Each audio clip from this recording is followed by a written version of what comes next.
हाँ तो दिखाइए पंडित जी, कैसी लड़कियों की तस्वीर लाए हैं आप मेरे प्रणव के लिए। इस बार तो ऐसा रिश्ता लेके आया हूं नयनतारा जी कि आप ना नहीं कह पाएंगी। ये देखिए। पंडित जी एक काली लड़की की तस्वीर दिखाते हैं जिसकी नयनतारा बेइज्जती करने लगती है। आय हाय पंडित जी, ये कैसी लड़की दिखा रहे हैं? आपने तो मेरे दांत खट्टे कर दिए। मतलब इतनी काली। खुद ही सोचिए, मेरा प्रणव खोए की बर्फी है और ये काला गुलाब जामुन। हाँ, जरा भी जोड़ी नहीं लगेगी। देखिए बहन जी, अब आपको भर भर कर दहेज भी चाहिए और बहू भी काली नहीं। तो दोनों बातें थोड़े ना होंगी। बाकी देख लीजिए, लड़की माँ बाप की इकलौती है। बिन मांगे इतना दहेज देंगे कि आप शायद रख नहीं पाएंगी। समझदारी इसी में है बहन जी कि आप काले रंग के चलते ये मालदार पार्टी छोड़िए मत। नयनतारा दहेज के लालच में हाँ बोल देती है। वो लालची किस्म की थी जो अपने बेटे के लिए पैसे वाला घर देख रही थी। अगले दिन लड़की देखने जाने के लिए तीनों तैयार हो गए। तभी प्रणव के घर पर एक गोरी लड़की का वीडियो कॉल आया। हाय शुगर लिप्स, आज तुम तो अपनी चार्वी को मॉर्निंग वाइब देना ही भूल गई। और तुमने ये कुर्ता पजामा क्यों पहना है?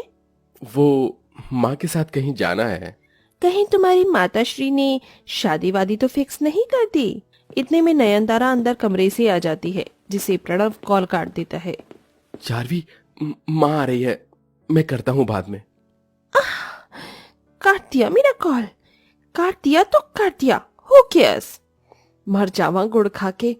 कितना स्नाट और भेरी भरी ब्यूटीफुल लग रहा है मेरा प्रणव। माँ, इट्स नॉट नहीं, स्मार्ट होता है। हाँ, मैं भी तो वही बोल रही थी। अरे अब जल्दी से चलो भाग्यवान। हाँ, चलिए बाजार से छोटी मोटी फल की टोकरी, आधे किलो की मिठाई का डिब्बा और 200 के सूट थमा देंगे और कर लेंगे रिश्ता पक्का। ठीक है ना जी? ये कंजूस औरत कभी नहीं बदलेगी। सब लड़की के घर आते हैं जहाँ पार्लर वाली मुंह टेढ़ा बनाकर मेकअप कर रही थी।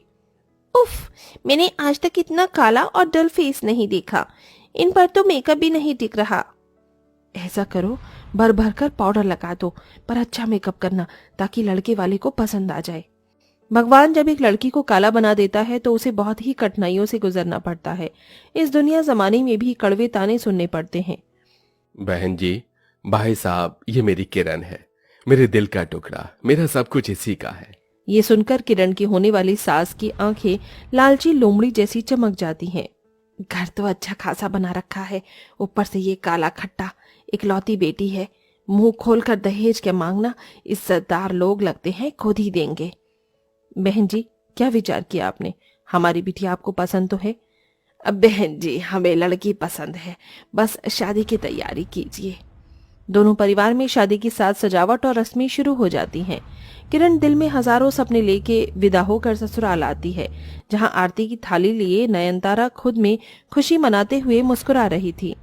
अपनी काली बहू के दहेज लेकर आने के कितने सपने देखे थे मैंने, आज सब पूरे होंगे। एसी, कूलर, फ्रिज, ट्रक भर के सामान आएगा मेरे घर में। फिर इस पुराने से डिब्बे फ्रिज को मैं फेंक दूंगी, चलता भी नहीं, और मस्त एसी लगाकर अपने कमरे में मजे से सोऊंगी। मेरे मन में तो लड्डू फूट रहे हैं। इतने में दूल्हा दुल्हन की गाड़ी आ जाती है और नयनतारा आरती उतारती है। आजा आजा मेरी सांवली सलोनी बहू, अंदर आ। वैसे बहू, तेरे दहेज के सामान का ट्रक भी साथ आया होगा ना? दिख नहीं रहा। माँ, इसके कंगले बाप ने कोई दहेज नहीं दिया। लेकिन आप लोगों ने तो दहेज नहीं मांगा था। क्योंकि मुझे लगा था कि बिन मांगे ही बहुत कुछ मिल जाएगा। हे भगवान, ये शादी करके तो मैं फंसी गई। सास सर पटक लेती है और पंडित को भी कोसने लग जाती है। अरे बेड़ा गर्क हो तेरा पंडित, उस दिन तो बड़ी लंबी लंबी फेंक रहा था कि इतना दहेज देंगे। ये 4 स्टील के बर्तन और एक पेटी कपड़े के साथ हमारे गले डाल दिया इस काली कलूटन को। ससुराल की दहलीज पर से ही काली बहू को सास और पति का तिरस्कार मिलता है। काली बहू की आंख से बहते आंसुओं को देखकर ससुर सुरेंद्र उसे समझाते हैं। बहू दुल्हन तो तू इस घर की बन गई, लेकिन अपने सास और पति के दिल में एक जगह तुझे खुद बनानी होगी, और ये बड़ा कठिन है। दे पाएगी ये अग्नि परीक्षा? हाँ बाबूजी, मैं कर दूंगी हर परीक्षा। सहमी हुई सी किरण पति के कमरे में आती है। जी, मैं अपना सामान कहाँ रखूं? रख दो मेरे सिर पर। मेरी जिंदगी तो तुमने बर्बाद कर ही दी, मगर मेरे कमरे में तेरे लिए कोई जगह नहीं है, समझी? अजी, मैं आपकी पत्नी हूँ। अग्नि के 7 फेरे लेकर आपने मुझे ये दर्जा दिया है। मेरा तो अपमान कर ही रहे हैं, कम से कम इस रिश्ते का तो मान रख लीजिए। इतने में सास कमरे में आ जाती है और इस बेचारी के बाल नोच कर सताती हुई बोली, क्यों रे कोयला खदान, क्यों मेरे बेटे का दिमाग खा रही है? आ, तेरी जगह मैं तुझे दिखाती हूँ। नयनतारा काली बहू को रसोई में पटक देती है। रात भर बेचारी काली बहू गर्मी में बेचैन होती रही। ऐसा कोई भी दिन किरण का नहीं बीतता जब उसे दहेज के लिए ताने नहीं मिलते। ओहो, इस गर्मी ने तो दुखी कर दिया है। अरे ओ काली कलूटन, शरबत मांगा था तुझसे, ला जल्दी। लाई माँ जी, ये लीजिए। एक घूंट पीते ही वो गर्मी दिखाने लग जाती है। हाय हाय, ये शरबत भी कितना गर्म है। सोचा था मेरी काली बहू दहेज में फ्रिज कूलर तो लाएगी, मगर मेरे तो कर्म फूट गए। ऐसी काली बहू ब्याह कर जाकर मर क्यों नहीं जाती चुल्लू भर पानी में डूबकर।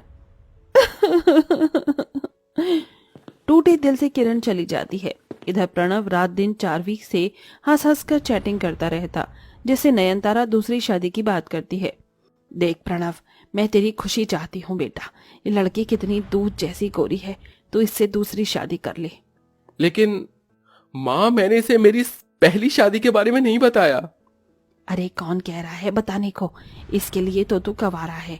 इस काली बहू से तेरा तलाक करवा के मैं इसकी सौतन ले आऊंगी, और गर्मी का मौसम है तो मैं भी तो दहेज में कूलर फ्रिज मांगूंगी और मोटे मोटे गहने भी।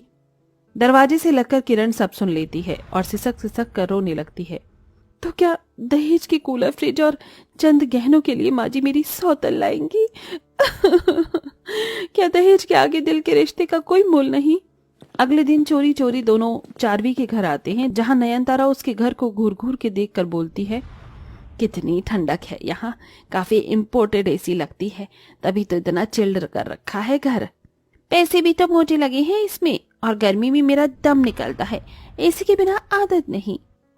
देखो बहू, तुम मुझे पसंद हो, बस दहेज में मेरे घर कूलर और डबल डोर का फ्रिज ले आना, और मोटे मोटे जेवर भी मेरे लिए।